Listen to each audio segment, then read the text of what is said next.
Back on The Real Story now, GOP presidential candidate Governor John Kasich riding high after his win in his home state of Ohio last night, telling supporters he's going to go all the way to the convention and secure the Republican nomination. But the math doesn't seem to be on his side. Right now, he has 142 delegates.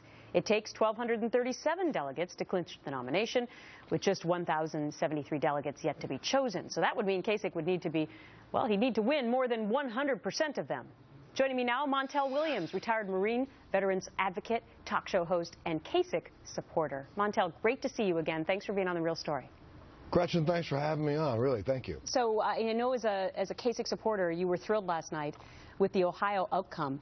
I just want to read to you from the National Review today. They talk about Kasich and his path to nomination being a prayer that no candidate arrives at the convention with a majority of the delegates, and that he can then win a sufficient number of delegates on a subsequent ballot to grab the nomination. Is that what you're thinking?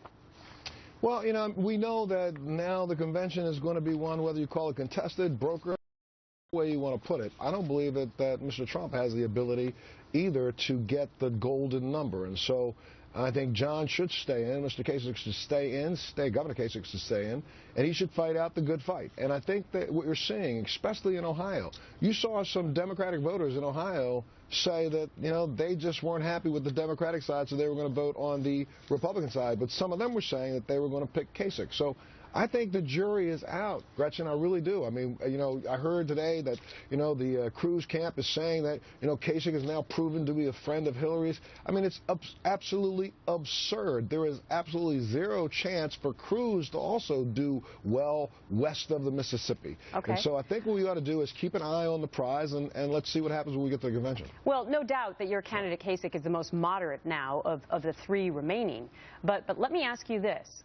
Do you believe that John Kasich should change the way in which he's conducted himself thus far? He's tried to stay positive. He alluded to the fact yesterday that maybe now he would have to go a little bit negative about Donald Trump. What do you think he should do? See, I think one of the things, and Gretchen, maybe I'm the only one out here in the whole country trying to see if we can remind all of us that when this is all said and done in November, we still have to be in America. Whether or not we're in America, you know, there are people right now who are getting 30% of their party's vote, which would be less than 12% of the national vote. We have to remember that we have to come together. I think one of the ways that Governor Kasich is going to accomplish the holding others accountable doesn't have to necessarily be in some dogfight, you know, brawl that we want to have as part of reality TV. He can make his points as clearly as he's making them in the eyes of, let's say, the Pennsylvania voters and also the Ohio voters. And let's see what happens when he gets out to west of the Mississippi. There's a lot going to happen west here. And that's when, you know, I think when we get to the convention, a lot of other voices may be heard, even mine maybe. Oh, very interesting. You'll have to fill me in on that. Are you going to be a delegate? Oh, I don't know if I'm going to be a delegate, but I'm definitely going to have a big mouth, and you're going to hear it.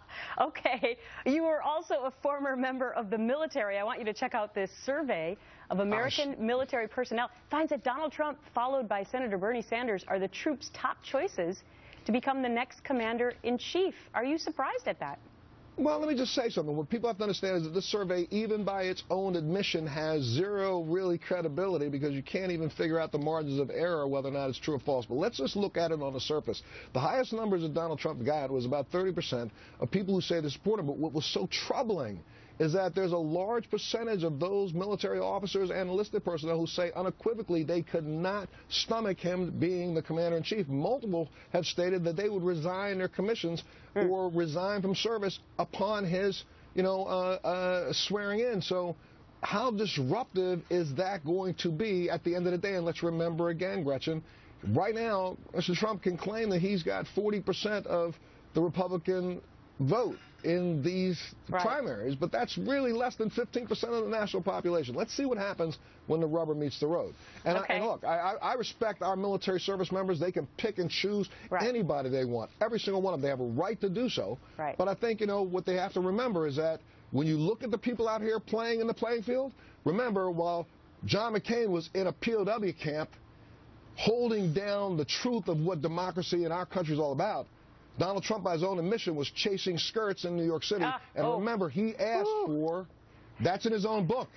He asked for Look, I had him on my book. I'm the only person that interviewed him for The Art of the Deal for an hour on the Montel show. No, I know, the I only hear person. You. Okay. So all right. he also, let's make sure you make that point. He also got a deferment. So that meant 40 years ago he didn't want to serve. Why would I want him to be our commander-in-chief right now? You are entitled to your opinion. You said that you're going to keep talking about it for John Kasich. We appreciate you being here today, Montel. Thanks. Thanks, Gretchen.